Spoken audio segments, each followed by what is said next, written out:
Mateus na EBD, Filipenses, capítulo 4. Filipenses, capítulo 4. Nós vamos hoje trabalhar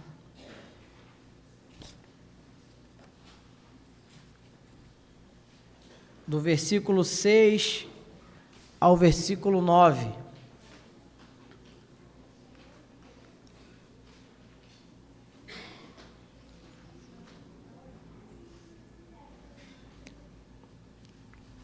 O tema do nosso sermão hoje é: não diga adeus à paz de Deus, lutando contra a ansiedade. O nosso texto hoje fala sobre ansiedade. Leia comigo o verso 6. Não andem ansiosos por coisa alguma, mas em tudo, pela oração e súplicas, e com ação de graças, apresentem seus pedidos a Deus, e a paz de Deus, que excede todo entendimento, guardará o coração e a mente de vocês em Cristo Jesus. Finalmente, irmãos, tudo o que for verdadeiro, tudo o que for nobre, tudo o que for correto, tudo o que for puro, tudo o que for amável, tudo o que for de boa fama, se houver algo de excelente ou digno de louvor, pensem nessas coisas. Ponham em prática tudo o que vocês aprenderam, receberam, ouviram e viram em mim, e o Deus da paz estará com vocês. Ansiedade. Ansiedade é um tema que ninguém escapa.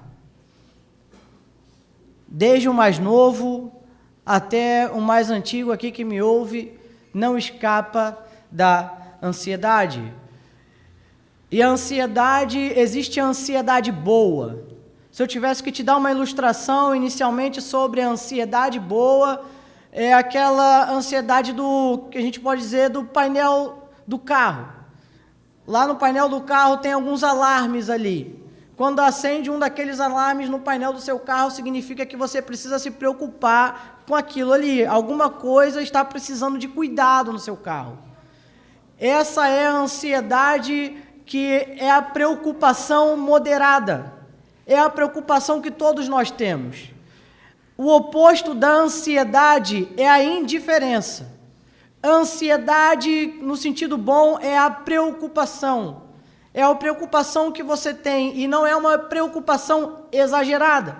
É a preocupação moderada, como essa que eu te falei do carro.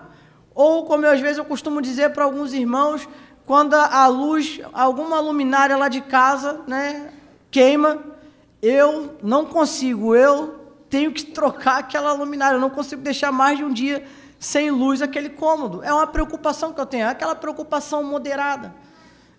Temos uma irmã na nossa igreja que está grávida, ela tem essa ansiedade, essa preocupação moderada, caso alguma coisa no seu dia mude, porque ela está gestando, ela tem uma vida ali no ventre dela e ela precisa ter essa preocupação diária. É a preocupação moderada. Só que o que o apóstolo Paulo fala aqui para nós é já de uma ansiedade, de uma preocupação exagerada. E aqui é o problema dessa ansiedade, a ansiedade pecaminosa. Porque a ansiedade pecaminosa, ela começa a revelar o nosso coração. A parte boa, a função boa da ansiedade boa é conduzir essa preocupação a Deus. Conduzir os nossos problemas a uma preocupação que nos faz confiar em Deus. O problema da ansiedade pecaminosa é que nós agora queremos o controle da situação e então isso se torna pecado, o pecado da incredulidade. Você quer o governo de tudo e você não confia mais no Senhor para resolver os seus problemas. Podemos detectar aqui alguns sintomas de ansiedade exagerada. Né? É o estômago agitado, começa aquela reviravolta no seu estômago, o seu apetite, dependendo de como você é, nem fome mais você tem, você perde a fome, né? Você é a ansiedade já trabalhando, a ansiedade exagerada já trabalhando em você, né? São sintomas dessa ansiedade exagerada, ansiedade ruim. Então, o seu apetite, ele já começa, você perde o apetite, o seu estômago fica agitado. Os sentimentos, né? O seu coração começa a disparar, fica palpitante, começa a disparar, né? Você sente isso. Parece até que os seus batimentos cardíacos ficam mais auditivos, né? Você consegue ouvir eles mais fortes ali. O seu coração começa a bater mais acelerado. Para alguns, as mãos ficam geladas. Para outros, a mão fica suada. Para você que é adolescente, está aí no período de concurso, você sabe do que eu estou falando. Existe também aquele branco que dá no meio da prova. Você está ali fazendo aquela prova do concurso, aquele vestibular, aí a sua mão começa a ficar suada, ou a sua mão fica muito gelada, dá aquele branco. Às vezes você pede para ir no banheiro só para, né, melhorar um pouco. É a ansiedade. É a ansiedade ruim, está te atrapalhando. E outro problema aqui é, quando ela é um pouquinho mais forte também, você começa a trabalhar a cena da sua ansiedade, você começa a repassar aquela cena várias vezes na sua cabeça, a tal ponto que alguns não conseguem dormir. É o problema da insônia, né? A ansiedade, ela invade a tal ponto que você não consegue dormir. E aqui, se você é um leitor assíduo, um leitor da palavra, você vai ver a importância disso, inclusive nos Salmos. A importância de dormir. Se nós dormimos, o salmista vai dizer que é porque o Senhor nos faz viver em segurança. É nos libertar da ansiedade. Se você começa a notar os períodos que o salmista vai falar de tribulações e que ele está em segurança e que o Senhor é refúgio e fortaleza, ou seja, o Senhor está libertando ele desses momentos de ansiedade pecaminosa, porque o governo da história está nas mãos do nosso Deus. Alguns, posso citar aqui de forma breve e bem abrangente, alguns potenciômetros de ansiedade. Por exemplo, morte. A morte costuma potencializar as nossas ansiedades. Começam a revelar pecados de incredulidade no nosso coração. Ou períodos em que estamos acompanhando entes, parentes, colegas enfermos. São momentos que mexem com o nosso coração, que mexem com a nossa mente, que mexem com as nossas emoções. Então, a morte, ela intensifica a ansiedade. Relacionamentos também intensificam a ansiedade. Seja você solteiro e ora desejando casar.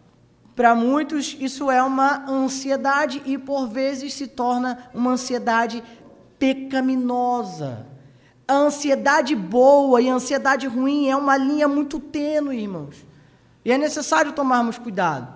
Então, aqueles que estão solteiros e têm essa ansiedade por casar, precisam tomar cuidado com isso no seu coração. Da mesma forma, com os casados também. Às vezes, brigas no relacionamento trazem uma certa ansiedade, mudam a forma como você lida no seu dia a dia. Você não é o mesmo no seu dia a dia, é a ansiedade exagerada trabalhando no seu coração, e você precisa do Senhor nisso. Um outro potenciômetro, os boletos. Desse você conhece também. É o prazo para pagar uma conta e você não tem dinheiro. E aí você não consegue dormir, né? É a ansiedade exagerada, você não consegue dormir. Você fica repassando na sua cabeça o que eu posso fazer para pagar aquela conta. Eu vou andar mais de Uber, eu vou fazer isso, aquilo, eu vou vender mais aquilo outro. O que eu posso fazer? Vou botar meu filho no lava-jato.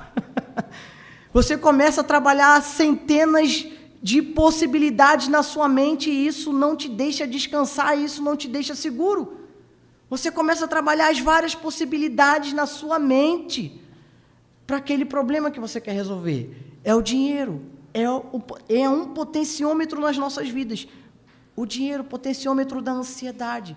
Como eu vou resolver esse problema? Como eu vou resolver essa conta? Como eu vou pagar essa conta? É um problema que nos aflige.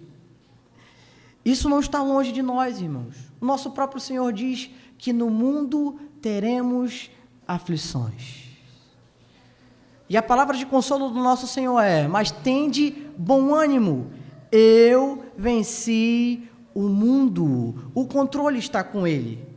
Ele está no controle. Esses são os potenciômetros.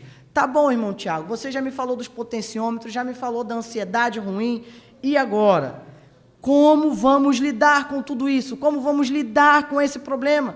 Porque a igreja de Filipos também está lidando com o problema da ansiedade. É uma igreja que está sendo perseguida. Os irmãos vão pregar a palavra, estão sendo perseguidos. A preocupação é: será que amanhã eu vou ver o meu filho? São preocupações exageradas. Igreja perseguida. Será que amanhã tem um pão para o meu filho? Será que eu consigo ir na padaria e comprar um pão e ninguém me pegar e me prender e me matar? São preocupações que tem na igreja. E o apóstolo Paulo, como nós já falamos, é uma carta tardia e é um homem experimentado no sofrimento. E aí, às vezes, eu vejo alguns pregadores aí, eu falo: não é possível que não se interessem por uma interpretação, por uma exegese um pouco mais acurada, um pouco mais atenciosa para o texto que nós temos agora. O apóstolo Paulo começa falando algo que aos nossos olhos é praticamente impossível: não andem ansiosos por coisa alguma. Isso já começa a desestabilizar o meu coração, porque o apóstolo Paulo: será que você realmente conhece o meu dia a dia? Será que você realmente está falando algo sério? Apóstolo Paulo: não andem ansiosos, não é possível. Espírito Santo, eu acho que o Senhor não conhece o meu dia a dia. Não andem ansiosos por coisa alguma. E o texto vai continuando, e no meio do nosso versículo 6, ele vai falar com ação de graças. O dia está caótico, a minha mente está caótica, e eu tenho que ter ação de graças. Eu tenho que ter um coração grato. Como, Senhor? Como ter um coração grato nesse momento caótico que a ansiedade está me perturbando? Como lutar contra isso? E eu fico me perguntando: que ação de graças é essa? E eu continuo no nosso texto e o apóstolo Paulo termina: apresentem seus pedidos a Deus. E aí você me diz: mas é óbvio, apóstolo Paulo, que eu vou apresentar os meus pedidos a Deus. Mas não é óbvio, irmãos. Não é óbvio, porque às vezes você vai comentar da sua ansiedade com um colega de trabalho, mas você não ora. Você não apresenta os seus pedidos, as suas súplicas, as suas preocupações a Deus. Você apresenta para o colega do trabalho e não para Deus. Você conversa com ele sobre os seus problemas, mas não com Deus. Tem alguns que vão para o shopping e vão comprar, entram numa loja de roupa e começam a comprar, não apresentam os seus pedidos a Deus, mas vão comprar. Eu não tenho condições de ir no shopping, vai lá, abre lá o aplicativo da Shopee. Vai lá, abre a Amazon Prime, abre Mercado Livre e tantos outros aplicativos que você tem aí. E o combate à ansiedade não é apresentando os pedidos a Deus, mas comprando. Tem outros que fogem do problema. Tem alguns que se afundam, em Cacau Show, Copenhagen. Não, eu não tenho dinheiro para isso não, irmão Tiago. O potenciômetro aqui da minha vida é o dinheiro. Eu vou na caixa de bombom da Garoto. É o que eu tenho. E não apresenta os pedidos a Deus. Tem uns que fogem mais ainda e sentam no sofá, deitam, dormem. Tem outros que não dormem, ficam assistindo Netflix, Mercado Play e por aí vai. Não apresentam seus pedidos a Deus, então não é óbvio. Apresentem seus pedidos a Deus. E tem outros que estão em momentos de sofrimento tão grande que acha que a alternativa é procurar um pai de santo, entregar a sua vida a Satanás para ter uma vida próspera. Você acha que é óbvio, mas não é. Tem gente procurando feitiçaria, procurando o maligno, para que tenha uma vida próspera. E aqui o apóstolo Paulo diz: apresentem seus pedidos a Deus.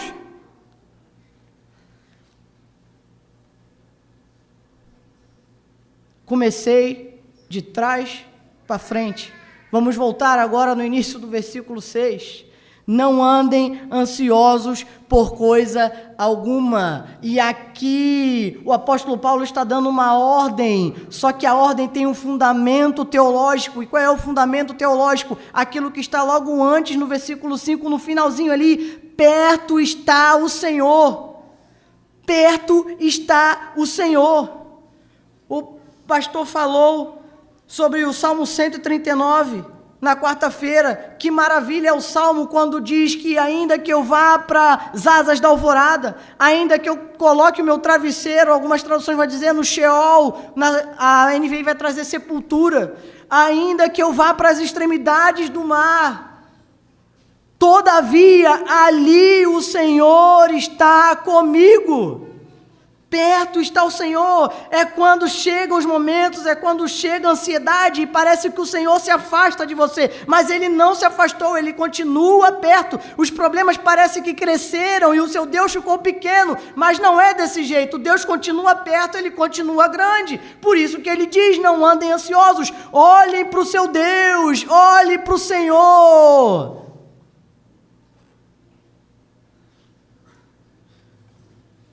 Vocês sabem que o mar mexe comigo, né?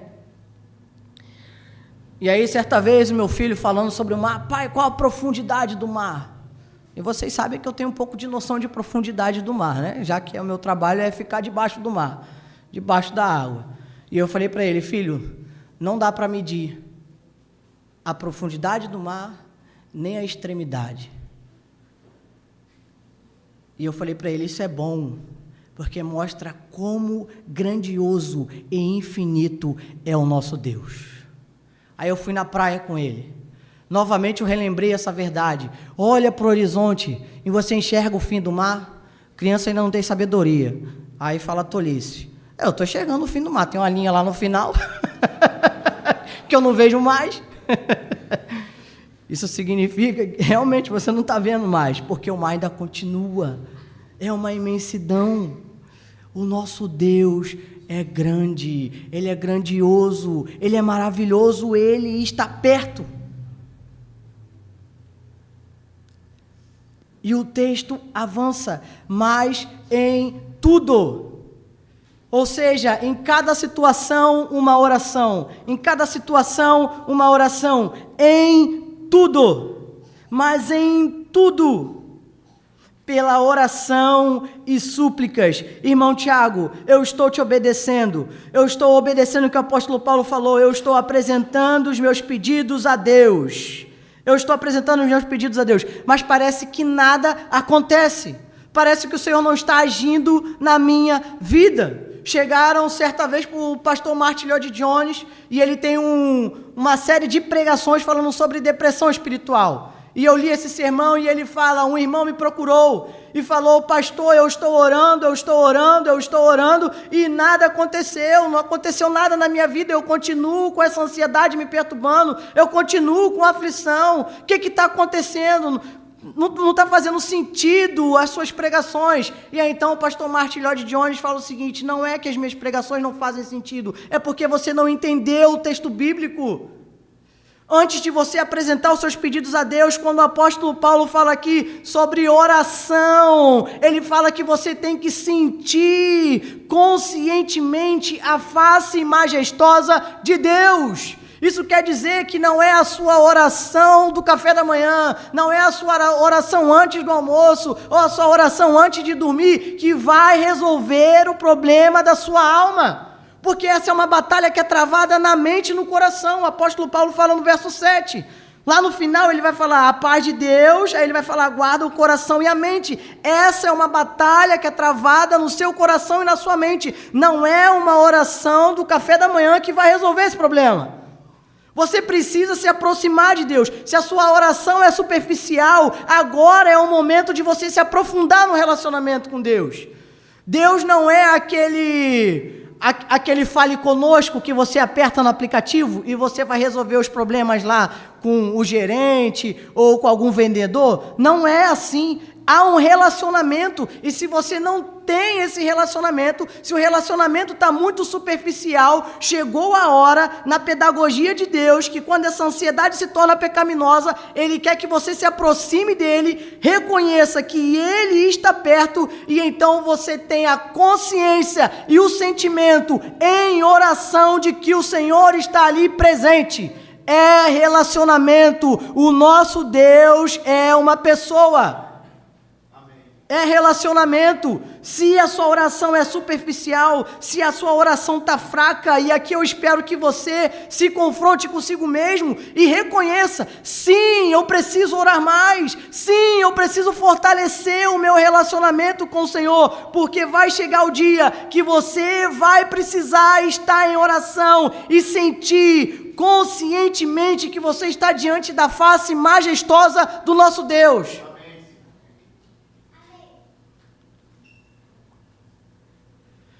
E aí então, com esse relacionamento, com essa presença gloriosa do nosso Deus, você então faz as suas súplicas, o seu coração é derramado, e aí você então começa a colocar diante do Senhor aquilo que eu aprendo às vezes com C.S. Lewis, são as orações sujas, em que eu agora começo a desabafar tudo que eu tenho para o meu Deus, o meu coração é jorrado. Senhor, eu estou com problema disso, eu estou com problema daquilo, Senhor, ajuda-me na minha incredulidade, eu confio no Senhor como meu Salvador, mas há incredulidade aqui porque eu não consigo resolver esse problema. Eu acho que eu conseguia com a minha mão, eu acho que as finanças davam, mas não dá. Senhor, me ajude, ilumine a minha mente, Senhor, me conduza.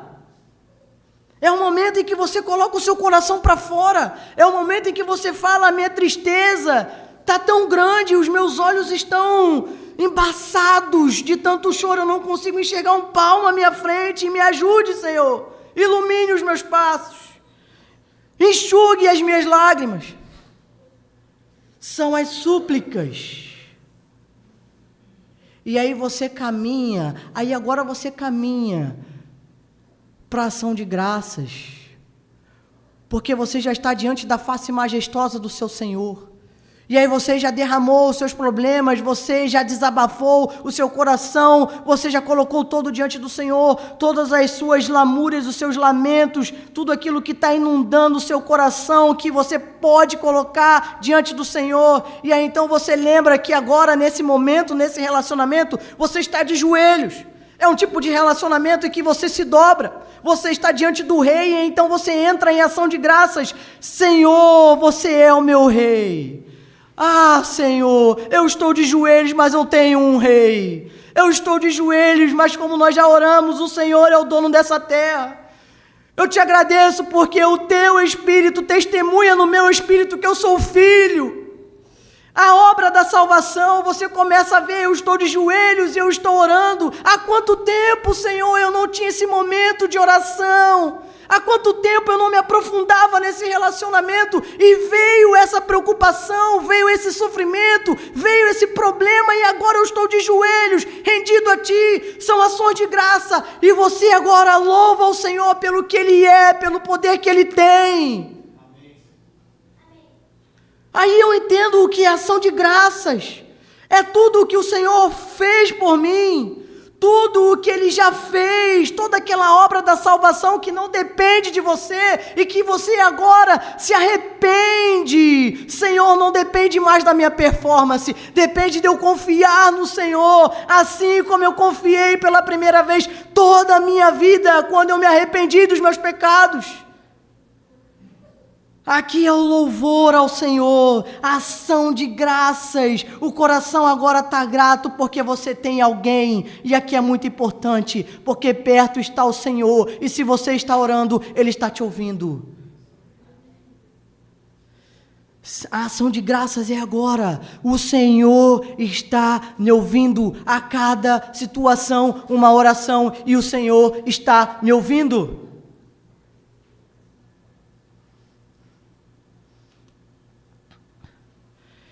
E aí então, nutrido de um estilo de vida que caminha em oração, você chega no verso 7. E a paz de Deus, e a paz de Deus,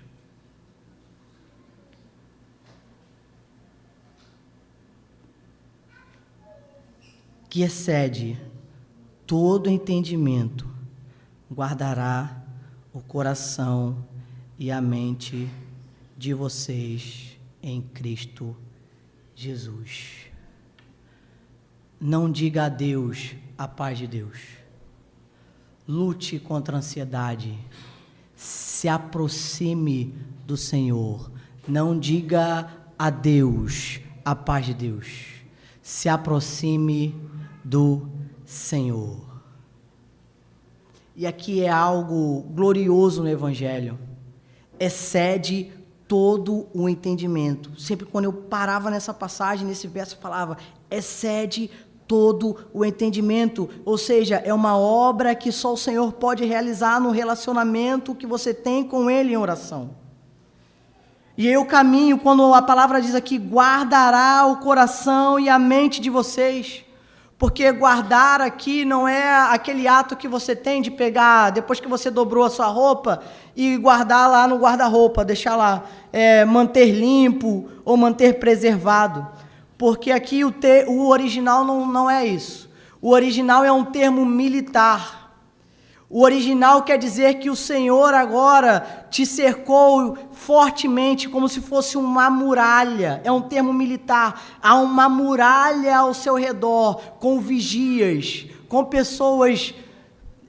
É ilustração, né? Com pessoas em cima dessa muralha, vigiando. Isso é uma obra de Deus. Ou seja, agora o Espírito te cerca, numa linguagem que alguns gostam aí, né? Te blinda por causa dessa muralha. E há guerreiros ali. Quem são os guerreiros? São as flechas, são os versículos que começam a nutrir a sua mente. Existe agora uma muralha ao redor de você. E qual é a glória aqui do Evangelho? A glória do Evangelho é que o Senhor está preocupado com você, com o seu coração, com a sua mente, e não com as suas circunstâncias. Eu vou reforçar. O Senhor está preocupado com você, com o seu coração, com a sua mente, e não com as circunstâncias. Esse é o termo militar.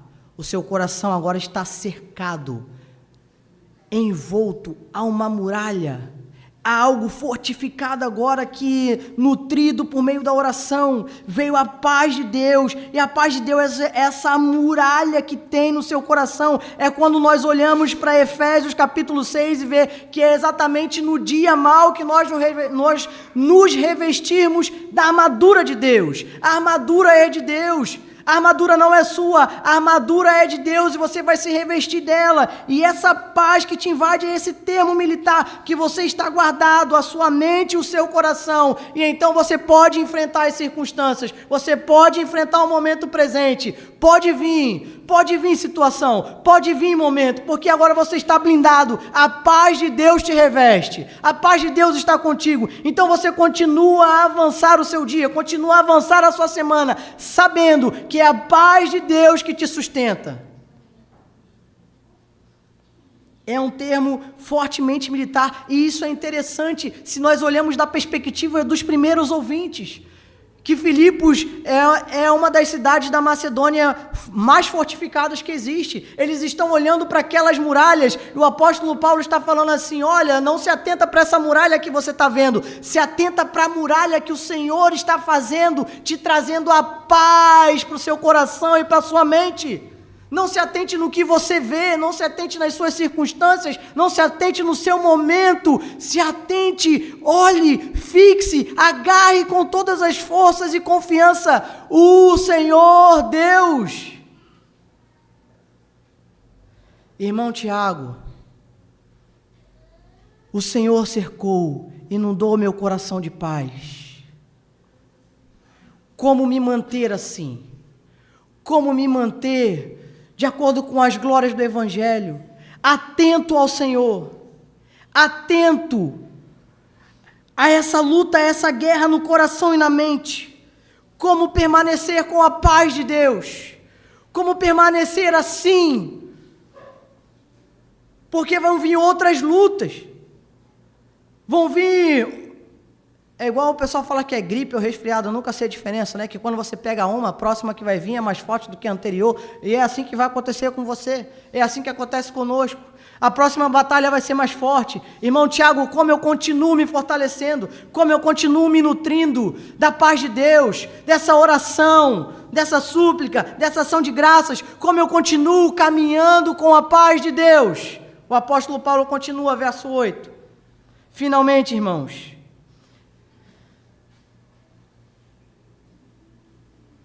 e aqui ele vai citar quatro coisas que são interiores, para você alimentar interiormente.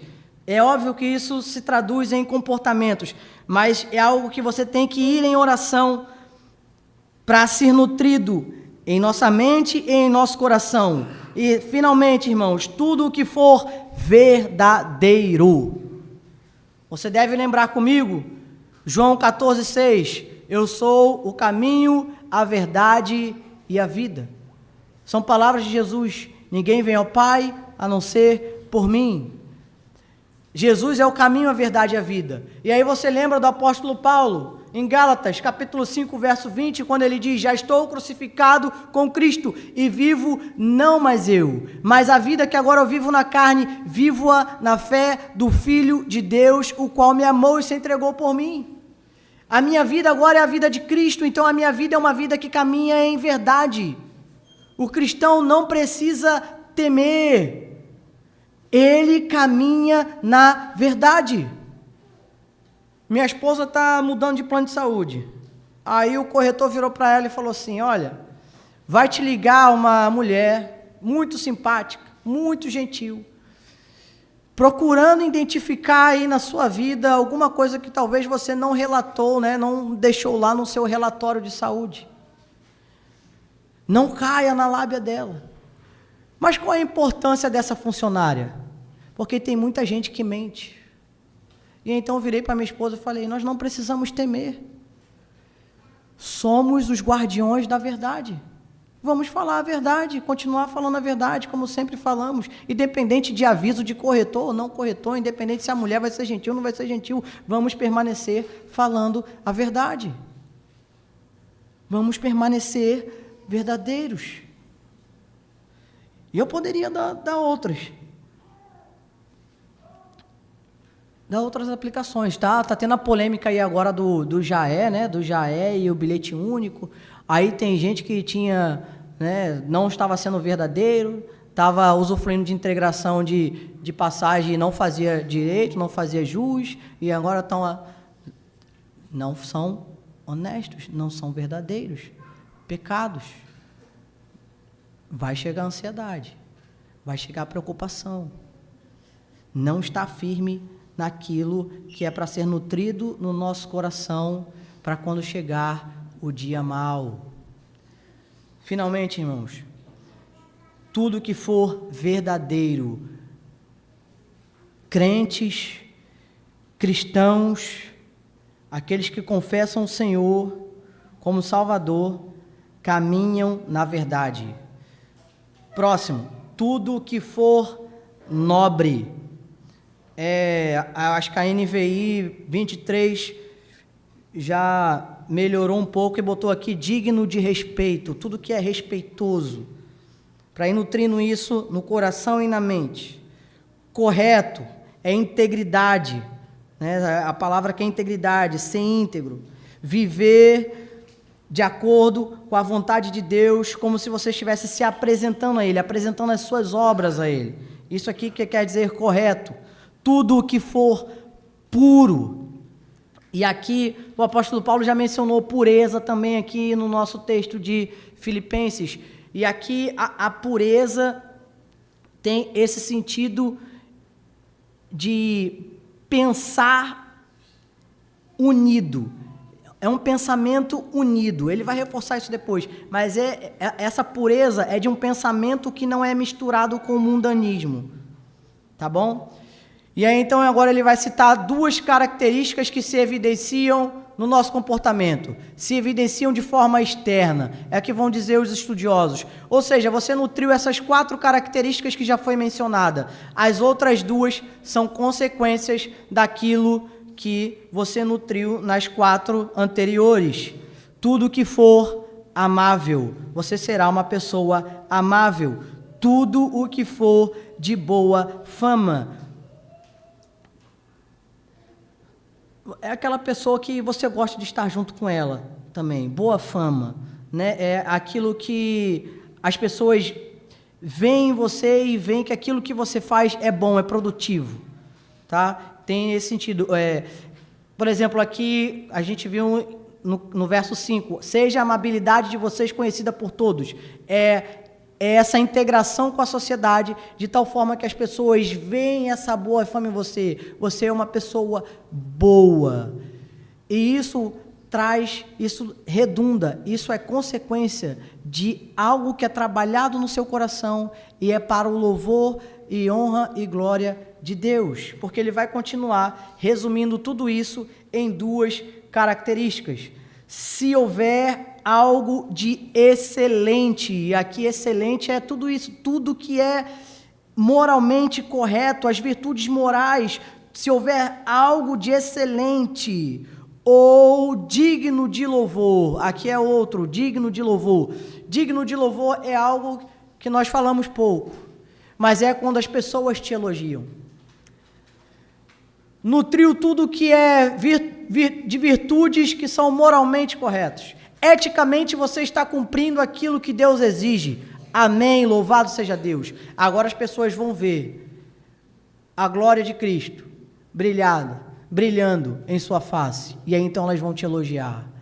Elas vão te elogiar. Elogios fazem parte. Elogiar é algo maravilhoso. Não quero dizer que você vai trabalhar na empresa, ou trabalhar, ou fazer as coisas para chamar a atenção para ser elogiado. Não é disso que nós estamos falando. Nós estamos falando de algo que é trabalhado primeiramente no coração, na mente e é evidenciado no nosso comportamento fora da igreja. Porque trabalhar só para você estar vendo o chefe passando no corredor, agora eu vou começar a trabalhar. Isso é hipocrisia. Aí é outro pecado, não faz parte do nosso texto, mas é hipocrisia. O texto está trabalhando homens e mulheres que caminham na verdade. Então agora você está o quê? O elogio é para evidenciar o bom perfume de Cristo Jesus na nossa vida. Digno de louvor é isso. Talvez alguns coaches por aí, difícil se aprofundar no texto, mas eles podem pegar isso aqui e distorcer. Mas o elogio que fazem a você, na sua mente, você deve compreender, é para a honra e glória do Senhor. É Ele quem está trabalhando na minha vida para que eu seja desse jeito. A gente vê isso às vezes em algumas conversões, né? A pessoa ela era muito irada quando ela é merecedora da ira de Deus, e ela era muito irada. Quando o Senhor começa a preencher e habitar naquele coração, ela é uma pessoa pacífica. As pessoas olham para ela e falam, olha como mudou. Alguns falam, né, mudou da água para o vinho. Né? Que transformação. Começam os elogios. Isso é fruto da obra de Deus, mas deve ser uma constante em nossas vidas. Devemos sempre estar olhando. Não se esqueça, o tema é incredulidade, é ansiedade. A ansiedade vai revelando a incredulidade do nosso coração. Sempre há áreas da nossa vida que estão sendo reveladas incredulidades. Então, nós estamos numa constante busca da paz de Deus para os tempos difíceis, para os tempos ruins. Não diga adeus à paz de Deus. Continue lutando contra a ansiedade. E então o apóstolo Paulo dá a ordem dele. Pensem nessas coisas. Nutra tudo isso no seu viver. Está diante de nós alguém experiente nisso, experiente em sofrimento. Não é em vão que ele fala no verso 9 para toda a igreja: ponham em prática tudo que vocês aprenderam E os filipenses já viram isso. E ainda tem mais a carta para reforçar. Receberam, ouviram e viram em mim. E novamente, a fonte de toda a nossa luta contra preocupações, ansiedade, sofrimentos, permanece aqui. E o Deus da paz estará com vocês. Amém? Vamos orar? Pai amado, louvado e engrandecido seja o teu santo nome. Que a nossa mente esteja voltada a buscar a paz do Senhor. Que seja uma paz que reine em nosso coração. E sabemos que isso é uma luta. É uma luta que é travada na nossa mente e no nosso coração. Que possamos correr para oração, súplicas e ação de graças. Firmados no nosso Senhor, no nosso Salvador, em Cristo Jesus. Amém.